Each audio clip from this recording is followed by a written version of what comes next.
na kanda. Donc natikala jamais comme on a mutoza na kanda. Aluba maluba ya malamu pona mutu oyasi. Femme na yo comment okobala? Boyebi ke boza bana éducation. Lelo l'accès maman X lobo l'accès maman Y. Et ça bino ndeni. J'ai lié aux appétits nanga ya tongo. Appétit nanga ya tongo. Et belé peut-être balobaka. Baza ba grand frère na yote. Mais au côté les mots télé mi vont micro, au lobelika grand frère na yote a dit moula banda 5 minutes et kepi. Oyebina nukenga banzela basi nganzela wana. Et puis je ne me fais pas une star na télévision. Pour moi la télé c'est une arme où je servir ngana sala musala nanga c'est tout. Si on a pessi mon Congo, je suis un parent. Et dites-moi makambo yoyoki. Si on a grand frère na yo, c'est mec qui a fini maman na bino. C'est mec qui a traité moi na soki ndoki à côté de moi na makambo. Yo siko c'est mec qui osa ni lo bananga grand frère ni. Est-ce que c'est mec qui abandeka na kosilika? Yo banda qui était? Nazala mutu malamu na miyebi. T'es sûr? Je suis sûr. Je suis une personne humaine, j'ai mes défauts. Mais ma qualité nangi zala ki beli. Grosse molir koleka kolobake moi na obi manada di mola patati patata yango te pousser ces mecs na biso à répondre na kanda. J'ai le choix ki be mission so salaka. O salaka be mission pour er mogo bo provoquer to pesaka mutu mogo kanda. Oui bien ngo. Voilà. Donc grosse c'est ma petite sœur, grosse na mon te ko ninga na ngo pe pamba. Te ya solo vraiment ko ninga na pamba. Soki te nga ekuyate. Grosse azana mobali nazana poto aboyi kotanga kombo quoi. Donc voilà. Et puis avant grosse asala makambo wana. To solo la ki marmona lo bangela mbenza zoyeba mera ba mulaskin. Avant grosse asala makambo wana a solo la ki pena mobali na yi. Mais siko nga peut-être suka mo limite mo boy mais ye makenda na ngoma ke akeli kolo ake. Soki muta koki ko silika na makambo yo eza Angela. Angela siliki parce que mobali na ye mutaliki na télévision mais Angela moi sinanga a siliki te parce que yo ex nanga ko silika ndenge nini okende ko finga ko tcha ba kombo ya ba grosse na tunakati. Msubo boyele na note. Te to boya na kala. Depuis janvier février alliance toni. Bino mibali. Voilà, ça c'est que dans la divo. Biso mibali te. Moi si on a na balaki oyo afinginga na internet. Na yeba yobi na classe nini. Yobi to lingana na classe nini. Première CO. Comme na poto nde bolingo ye makasi. Tango akena akwe poto. To bungani na biso to mona na rasute to yeba na rasute tout. Oyebi kana zala na mutu moko boye.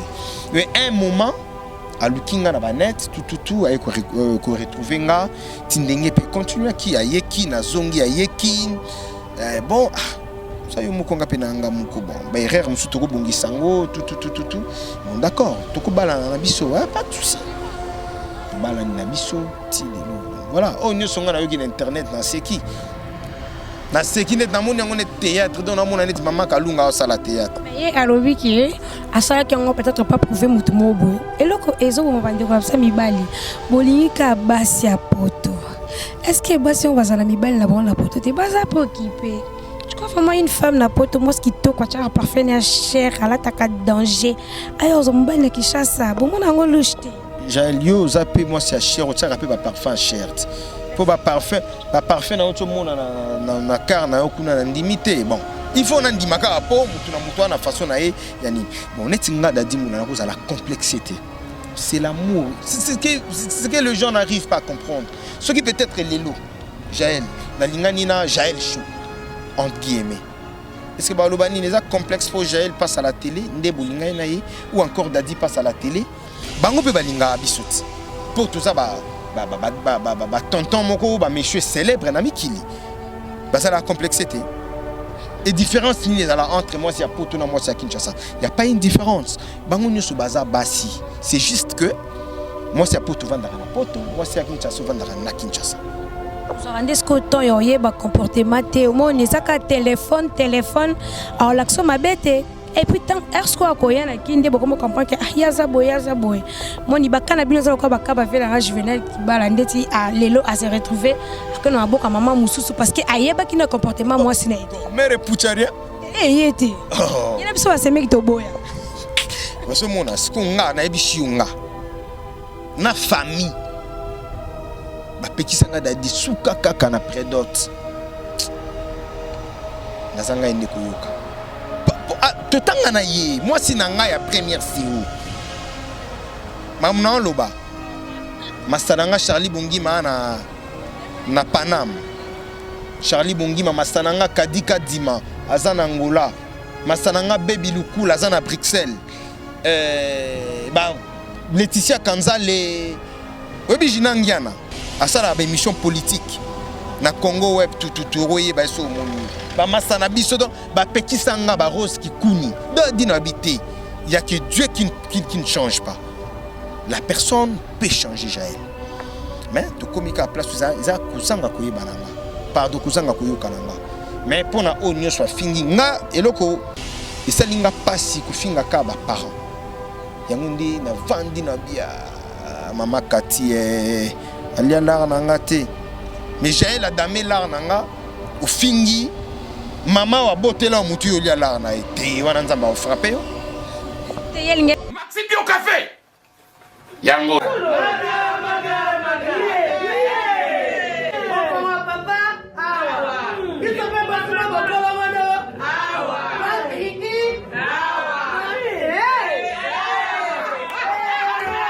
ne connaît pas demande hémorroïde et au dîner.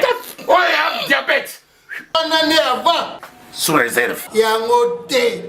Bon, bah, tu poses à cas, Yomoko. Expliquez mon ninga, toi, un problème dans le couple. Expliquez, maman.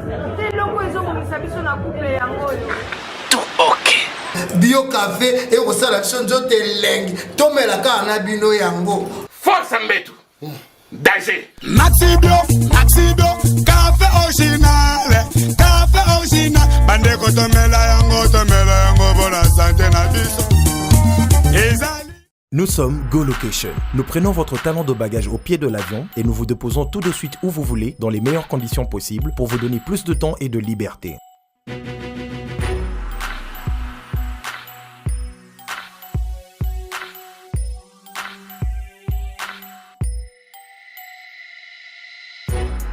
Vous avez le choix entre partager un van à partir de $25 par personne et une berline privée à partir de $50.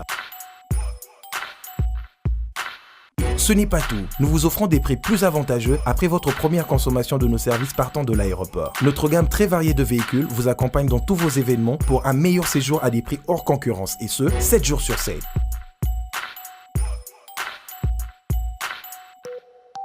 Puis, nous vous faisons suivre vos bagages chez vous rapidement et en toute sécurité par un personnel professionnel et très qualifié. Pour plus d'infos, Europe, Amérique, Congo ou golocation.rdc@gmail.com. GoLocation, nous sommes au Flat Hotel Luntu en face de ShopRite. Avant, quand je prenais mon vol, j'organisais tout seul. Quand je voyageais, que ce soit en business ou en économie, arrivé à l'aéroport, je rencontrais de tracas. 45 minutes à cause de tracas de bagagistes et ainsi de suite. Et depuis que j'ai connu le service de GoLocation, je peux vous rassurer que le 45 minutes de tracas que je trouve à l'aéroport n'existe plus. Dans moins de 30 minutes, bagage nanga. Là, plein de bateau, il fallait pas bête. Na po samedi, à 17h, 17h30. Na tegi ba plan, na cliquer j'aime. GoLocation, louez-moi. Votre besoin, notre réponse.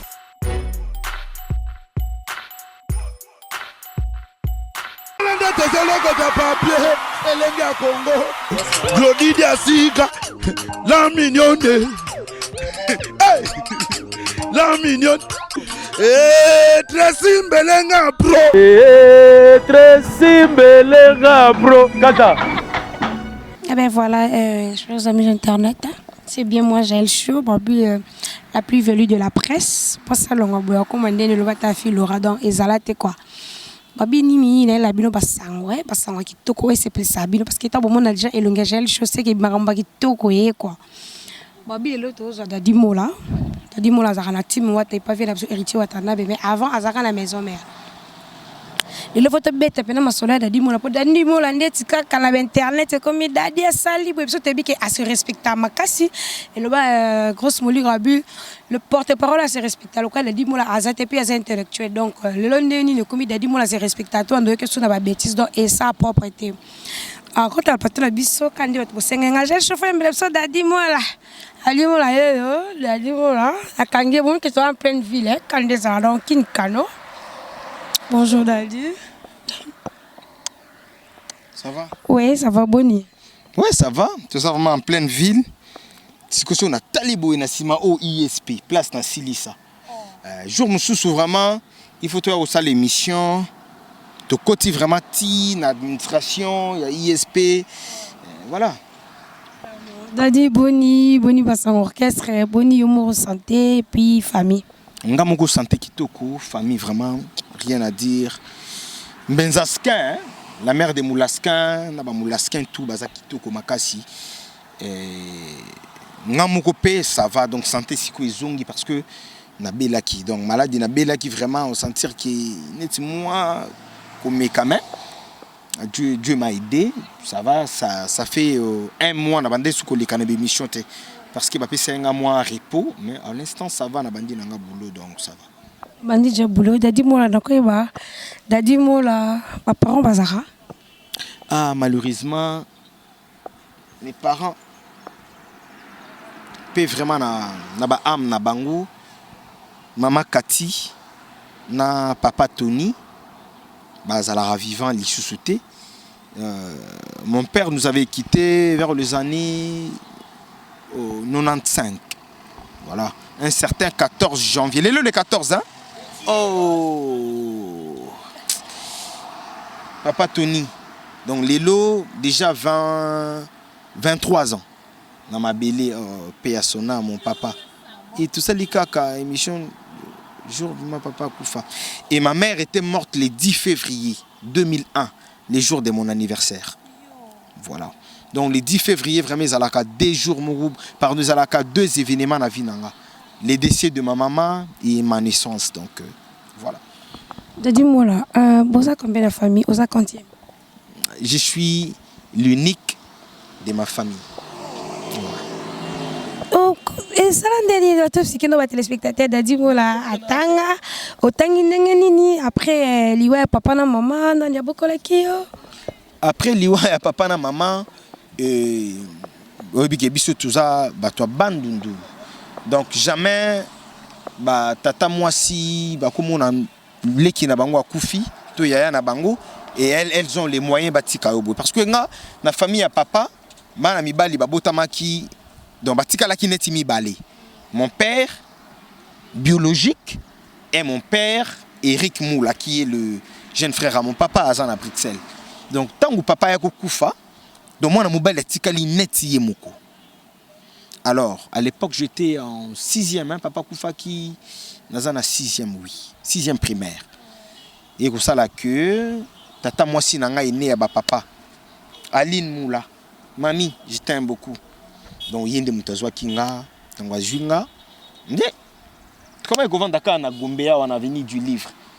Donc voilà son mari fut un ministre paix à son âme aussi papa docteur Matundu Nzita on a papa nanga mutaboko linga mutakomisinga boui voilà nde na bandi kotanga 6e Sili na Saint-Raphaël un garçon intelligent, un garçon sage, un garçon courageux. Des Lélo, voilà. Donc j'ai fait l'honneur de ma famille. Après, classe Nanga, Naye, ISP Gombe, Ndé n'a aussi sa licence Nanga Awa. Et famille à papa Nanga, donc on a neti liki na bango. Donc voilà, j'ai sali toutes les moulaskins. Et voilà. Na ba descendant ba moulaska na pesi bango mbote et na famille à maman ma mère Manissa celle qui vient juste après ma maman donc yende lelo donc à moi qui na loba boy donc son na lobi boete on dit maté yé pa botaka moi na moko donc d'office c'est ma jeune sœur qui vient juste après moi donc to kanga mama kasi ti lelo puis voilà dis-moi là ndé pas beta lisolo que porte-parole mo boy mta fute leur université yem tatangisa yo oyo kangondeni ngai sala ngelo mo te na tubana nga tebi ke porte-parole mo boy mta tangisa université ti okoma na di mo la ndenge oza porte-parole na nini wana to nani wana mta tangisa nga porte-parole mo boy alobalanga ke ye mutafutelo université. Vrai ou faux? Pardon Jaël, tout longolana nous moi ba mame tout tanga vraiment mboa ou aza milou ou aza boulet dog ou aza Brandon ou aza boy. Roger atangisa. Wana vie nanga Roger Ngando na pesi mbotele. Lo université. Ici Kazali nako pesa réponse moko awa. Yeko bima bon moni hein Jaël a poussé à l'obaboué. Vous comprenez? Na boy na koto na ngambo moko boy. Na pesi kambote ici Kazali. Vrai ou faux? Vrai ou faux? On peut permettre nga vraiment s'il vous plaît na respect on appelle ça kayo na respect on appelle ça vie nga Roger Ngando tout mais comment me keko zapi histoire. OK. Tamsu yo mo betio o moni question répondre héroïne de la yo quand ndenge zara. Héroïne de la nga na sens ni. Indelo bo mutafutelo classe ta jour moko. Bon, et ça l'information sur ça va prendre du sang to vérifier l'information pour ba fan na biso pe e mo ba yo ka masolo faut ba za rapper na réponse na famille nanga banda première secondaire ti 6e nga na zona mbongo te nga moko boina kinde ko futa. Ce sont mes parents qui venaient ba ye tongo pardon que je dis ba ye na début de l'année ba futi po na né mobimba. C'était ça. Et des deux, na université ndenge na yotanga awa. Ma tante paie son âme au te kufa dernièrement. Maman Elise Mbimbi. Anda ko travailler awa na ISP. Papa Raoul paie son âme, les cousins mon papa, anda ko travailler awa na ISP Gombe. Je ne crois pas que mutu moko boya ko zwa minerva la ko futelanga na nini tant que parce que bambongo ya toujours premier cycle mobimba bambongo wana mutu bande ko ya bambongo anda ko uta potezo ya na maboko ya tata mwasi c'est elle qui faisait tout donc nga nanda ko zwaka mbongo na nga ya transport tindenge na zalaki na makamba ba musique tout bazo telemelanga et après na ba yebiki na za maili na loba na bango na pesa bino diplôme o bolukaka bosala oyo ba parents basala pona mwana donc voilà. Et vient en Roger aza kulutu oyo babanda musala oyo avant biso et basoma mituka avant biso bazo ba parler à danger avant biso bakenda ba poto avant ba biso avant to koma badadi mula sikonga nazala ki petit moko boy oye alingaka mingi petit moko boy Charlie Balaka alingaka mingi donc bazaki ba vie nanga na nda kozala na bango banda kozala moma moko boy ko ya pe ISP Gumba e kozwanga to kei moi $50 tient la poche, ça la bouille, tout. Là, je ne peux pas ignorer. Mais qui est Minerval, non. C'est vraiment un vieux oyoti lelo, tout ça là en a bouille. Dadi Moula, est-ce que ça qu'on dénie dans la classe Nyos aussi ici au Soukana qui porte parole? Merci Jaël. On dit qu'il n'y a pas de saut métier, il n'y a que des sauts gens. Donc voilà. Moi, je pense que qui porte parole les a, c'est pas qui porte parole les armes, Moussala sauté. Il y a des personnes qui sont des sautes gens, des sautes personnes. Les loges chaud. Quand nous n'engo tout nanga. Oui bien ba mastebele to tanga na bango na ISP Gombe. So ba moninga na patron na bango. Na ndinga bien. Ndinga bien. So moni dadi mula mikolo ndinga zo tambola. Ti. Moni karazika mbebele bele. Voilà. Donc on a coûté un moyen de transport coûteux. Vous comprenez? Oeza na sima wana nde ça la taxi. Que non moi 30 000 les anga até na jour. Dadi mula kenda richi. Kana musala qui porte parole. Akenda 2 fois Dubaï kana musala qui porte parole. Na kenda mboka na yo. Afrique du Sud 2 fois na musala qui porte parole. Na kenda Namibie 2 fois, na kenda Uganda kana musala oyo. Angola 4 fois. Kana musala qui porte parole oyo. Musala qui porte parole les lois memanga na bakisangani dans la province ya Chopo kuna na tambola kuna ba ebinga so to kena o Jaël donc na ebité Musala qui porte parole tambusanga na ba province ya Kinshasa ya Congo kasi mutu ko na tambola na musala qui porte parole Ilamboyo peut-être na lati tonton Eric Tio Henrique Bonne nuit depuis Espagne. Comme on a montré oyo, comme on a basket quand musala qui porte parole. Donc musala qui porte parole et comme Isanga dadi. Ba place musuto kendaka. OK place mongo botango komi ba annoncer yo. Tango secrétaire wana zobima monsieur Moula azuyo au côté mais bateau ya kokuta ba yaki avant. Ba koti petit. C'est comme un petit papa na musalo. Té. Ba comme petit papa té. Pourquoi? Parce que ce que tali déjà lelo naza candidat na députation provinciale. Ya Kalamu. Donc naïbi kiba na Kalamu ba ibi ndenge tout solo laka. Et diplôme ou ya licence ezali pour nanga une dernière prise. L'intelligence que j'ai et la sagesse au nga nazanango ndezo tindanga na mikakosala makambu ya malamu. Na musala qui porte parole, j'ai l'opportunité à koleka na télévision comme ndingo yambinga boui. Et Jaël peut-être dans les jours à venir okomona ke kombo nanga Dadi Moula déjà bato basai nini yana taximen moko lekiawa Dadi Moula bilobela donc ayebinga atala la TV siko bato boeso baza peut-être 10 na quartier ozo kinde ko la propagande monité que non ba ko inciter bato peut-être ba yeba o lisusu elongi nanga na télévision na lingaki na teka elongi nanga lelo elongi tekama kombo evanda. Donc tout soit ka diplôme wana tout ya nango likolo ya kombo na likolo elongi pour tout ça la nango makambu ya malamu na vie. Donc je pense que objectif nanga na vie isa yangona. Une fois l'année passée je parlais avec héritier. Héritier yolo bananga une chose dadi des erreurs passées tout lukaka ko zongisa yango leloti parce que déjà to commis conscient ceux qui dozu erreur ka ya passé to zongisa yango lelo au monde qui vit na biso ndokinde kaka mbilinga. Mais Moula, sache une chose, nous avons un long chemin et nous avons beaucoup de choses à faire. Pour il est intelligent. Azongi singa wata. Doit se soutenir. Il y aura une bifurcation mutuna mutaro kende. Zela na yi. Mais tu yebi que ce zongi tu kokuta na kana bifurcation wana pona bonne suite ya ba vie na biso, bonne suite ya ba carrière na biso. Donc voilà, chemin o nga na zui, peut-être ya politique.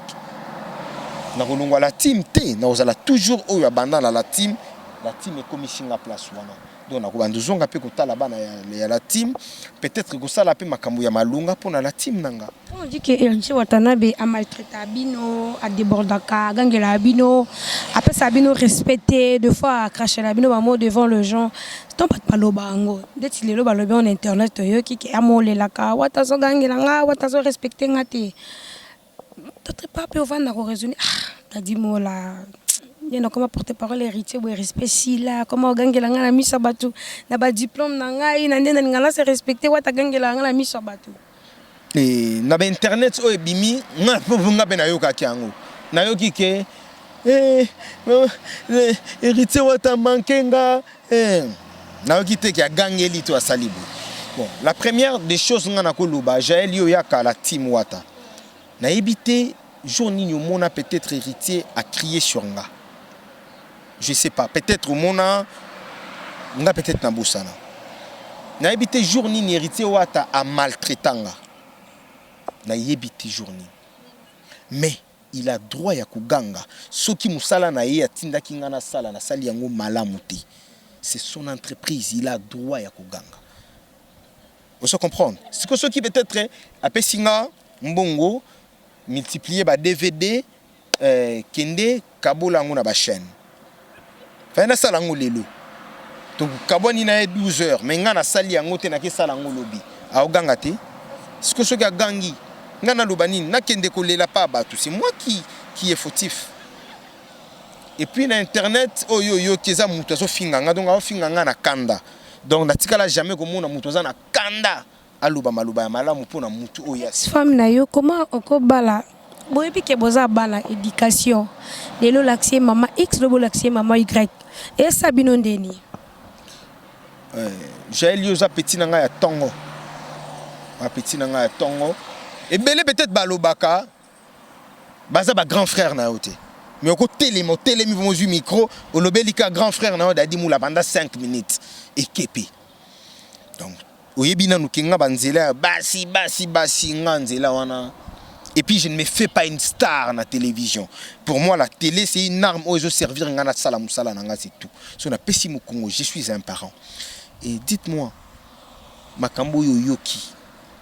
Si qu'on a grand frère na yo, c'est mec qui a fini maman na bino. C'est mec qui a traité moi na soki ndoki a koseli moi na makambo. Yo siko c'est mec ko sa ni lo bananga grand frère ni. Est-ce que c'est mec qui abandeka na kosilika? Yo banda qui était? Nazala mutu malamu na miyebi. T'es sûr? Je suis sûr.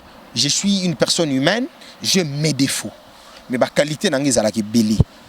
Grosse molire koleka kolobake mwana obi manada di mola patati patata yango te pousser ces mecs qui na biso à répondre na kanda. Jaël shoyebi ki be mission musu salaka. Osalaka be mission pour er mogo bo provoquer to pesaka mutu mogo kanda. Oui bien oh. Voilà. Donc grosse c'est ma petite sœur, grosse na mon te ko ninga nango pe pamba. Te ya solo vraiment ko ninga na pamba. Soki te nga meko. Te nga ekoya te. Grosse azana mobali na zana poto. Aboyi kotanga kombo quoi. Donc voilà. Et puis avant grosse sala makambo wana. To solo la ki makamuna lo bangela mbenza zoyeba. Mera ba mulaskin. Avant grosse sala makambo wana. A solo la ki pena mobali na yi. Mais si ko nga peut-être suka mo limite moko boy mais ye makenda nango make akeli kolo ake. Soki muta koki ko silika na makambo yo eza Angela siliki parce que mobali na ye mutaleki na télévision mais Angela moi sinanga a siliki te. Ce que yo ex nanga ko silika ndenge nini okende ko finga ko tcha ba kombo ya ba grosse la tunakati. C'est msubo boyena na noté. Te to boyana kala. Depuis janvier février année passée. Est-ce que mon anga sous soutien de kutana kenala ti alliance toni? Bino mibali. Voilà, to ça que na di voilà. Biso mibali te. Moi si on a balaki oyo a finginga na internet. Na yeba yebi na classe nini. Yomi to lingana na classe nini. Première CO. Comme na poto nde bolingo ye makasi. Tango akena akwe poto. To bungani na biso to mona na rasute to yeba na rasute tout. Oyebi kana zala na mutu moko boui.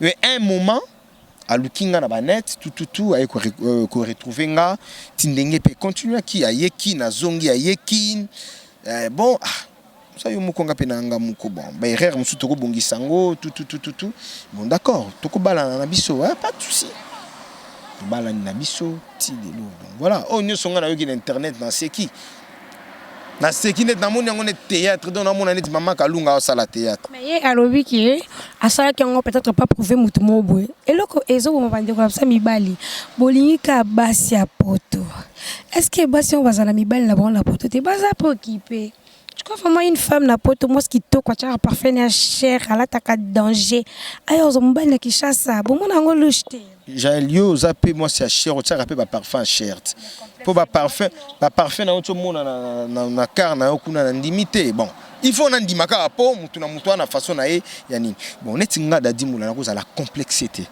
c'est l'amour c'est ce que les gens n'arrivent pas à comprendre ce qui peut-être l'élo Jaël na lingani na Jaël chou entre guillemets. Est-ce que balobani les a complexe pour Jaël passe à la télé nde bolinga na ye ou encore Dadi passe à la télé bango pe balinga abisuti pour tout ça ba tonton moko ba monsieur célèbre na mikili ba ça la complexité et différence ni là entre moi c'est à Poto na moi c'est à Kinshasa il y a pas une différence bango nyoso baza basi c'est juste que moi c'est à Poto vandaka na Poto moi c'est à Kinshasa vandaka na Kinshasa.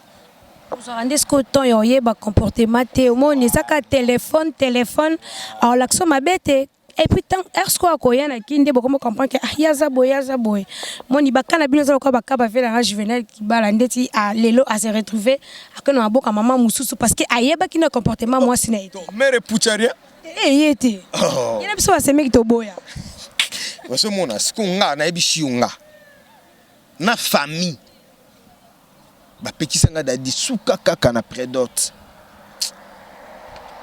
nazanga ende koyoka totanga na ye moi si nanga ya première CO mamna loba masananga Charlie Bongima na Panam Charlie Bongima masananga Kadika Dima azana Angola Masananga Baby Lukula zana Bruxelles. Laetitia Kanzale Obi Jinangiana asala ba émission politique na Congo web tout royer ba so moni ba masana biso donc ba petit sanga ba rose qui kuni do dina habité il y a que Dieu qui ne change pas. La personne peut changer Jaël. Mais to komika place ils a kuzanga koyebananga. Pardon kuzanga koyokananga. Mais pona o nyo soit fingi nga eloko isalinga pasi ko finga ka ba parents. Yangundi na vandi na bia mama Kati alia lar nanga te. Mais Jaël a damé lar nanga au fingi mama wa botela mutu yo lia lar na été wana nzamba o frapper yo. Il y a peut-être à rendre mouton jaloux et puis à Tikineyo, c'est là bas dire nae. Voilà, c'est quoi? On a qu'à conseiller non plus c'est une belle femme à la terre cano aza penza bien. Donc ceux qui écoyaient les sous pour la deuxième fois que ba makamba boya en tout cas à éviter. Et nakoloba eloko moko que oh là là ba dit bon là o mutu passi. Eh, tu pas ça la bilo ta boye. Na ozongelo wana. Ko rendre mutu moko jaloux aye pour monite que non za mwasi mabe. Pour na nini kaka pour aloba ki ayela ki mission. Pourquoi kaka koya ko rendre koya ko rendre mutu moko boye malheureux na vie oyeli mission. Obike ba mbongo na biso za la mbongo pasi hein. Ça sur de mission mbongo wana yete. Mbongo yoki teke na ki mission mbongo no wana yenkonzo. Ngaba ko balanga te Jaël ba o balanga ndini. Donc voilà, donc oyeka ko rendre mobali moko boye malheureux ozim mbongo na yo ya bombaka akosala so nini pona bana ye abimisi yango abali yo oyaki kosala aventure. C'est quoi aventure wana? Obi mbata mbuta.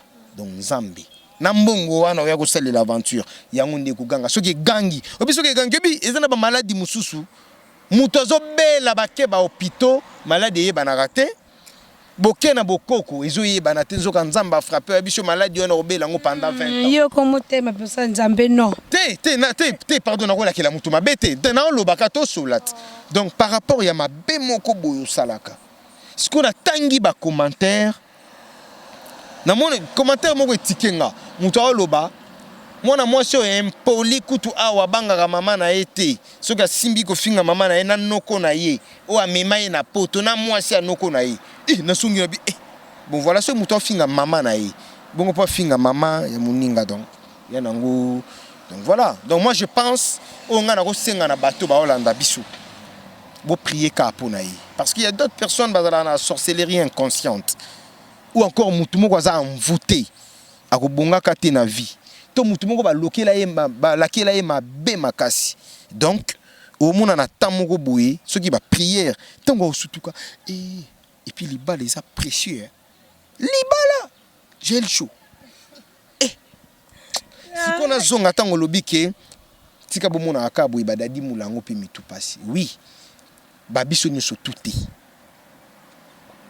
Jaël yo mona nga ba via babar na habité ce kutana déjà la bar on a barté boîte rare voilà naza discipliné ya kosakana te nga ko benga nga fie na nga ya kawa donc na indisi Jaël j'arrive obiki na vai nanga okoya okutanga bikolo mbetu nanga na ba slip nanga ba dessin animé ba lobina na ta ba slip ba dessin animé to boka okutinga na vai nanga. Tu vois, donc c'est qui s'y gagne dans l'autre. Nous avons voyagé, Ernestine Moula, 5 douzaines, il y a Basilip, tout. Moi, voilà, si quoi on a, papa. D'habitude, tu comme une comédie. Souvent, tu dessin animé. C'est l'on a mis ces audio. Les audio, quand la grosse moulure, tout ça va être calaté. Non, on a mis ces audio.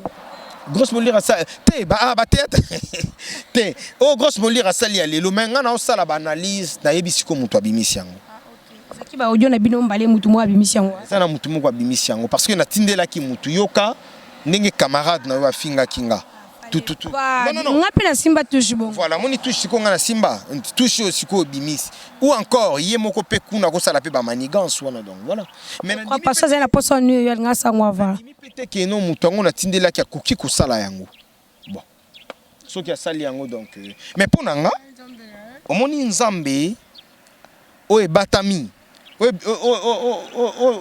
o ebatamaka en kuku et bimaka na mpoasa donc nzambe alingaki alakisa vrai face ya mwana mwasi wana siko mobali nini o akoya lisusu koya kobala mwana bongo mpo babokilo nyonso tu bakoboya donc siko ekomi kaka moni net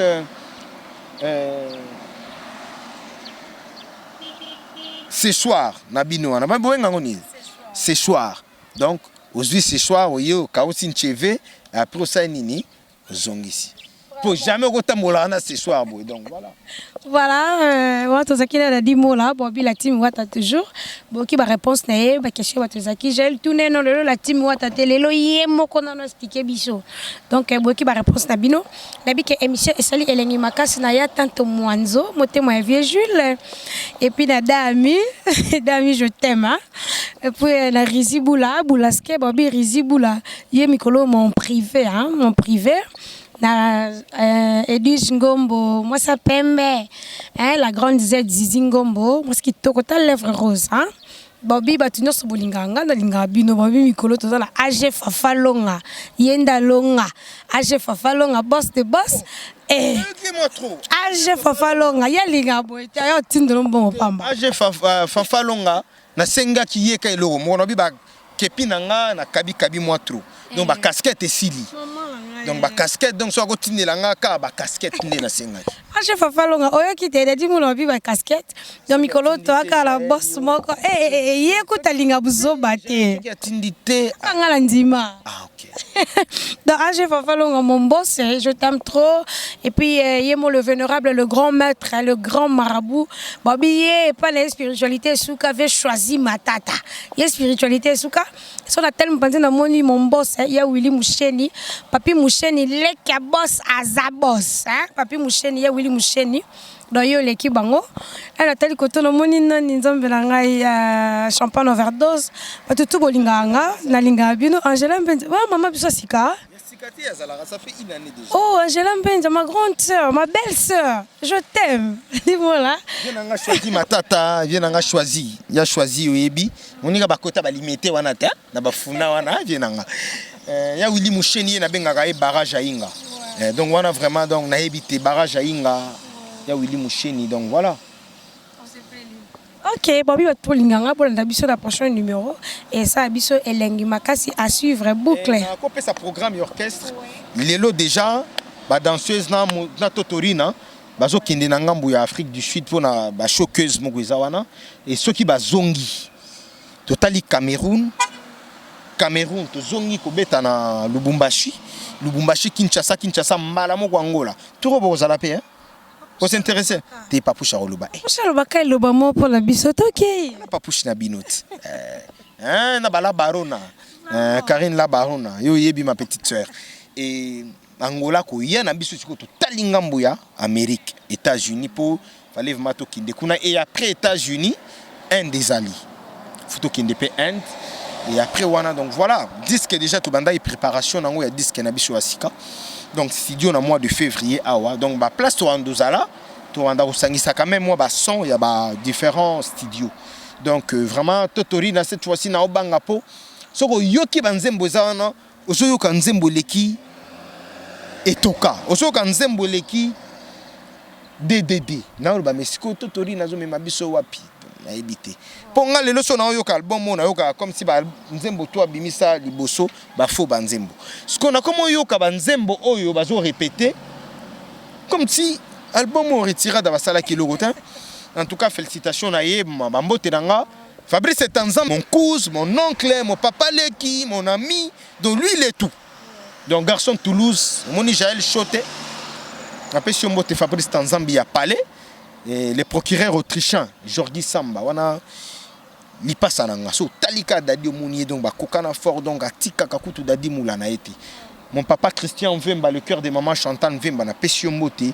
l'oncle des oncles oncle Tarou Samba motema ya maman sous Ambwesso na mon avis na biso Calvin Mbwesso donc ba parents ya Tarou Junior quoi bébé Benji donc ba bota na bango ba boti me bana basi na suka ba ko beta ba ko bota bébé Benji donc netika ave na biso manda chante quoi nenga bota mwana suka ya mobali na pesi lisusu mbote na Fiston Talaumbu na États-Unis na kopesa lisusu mbote na Gaëtan makolo ya ba Gaëtan États-Unis kaka donc mbote ya trop donc na pesi bango mbote ya Willy Musheni yo déjà vient nga choisi matata et puis les boss au tsholo ba tout à l'heure je Fafalonga yo yebi kaka ba casquette carré ya so ba casquette yé donc voilà. Il y a déjà donc ayoki déjà Ezoya. La seule belle sœur qui me reste est Niki Konde, na Peshio Bambote et la mère de Moulaskin, hein, Benzaskin. Hein.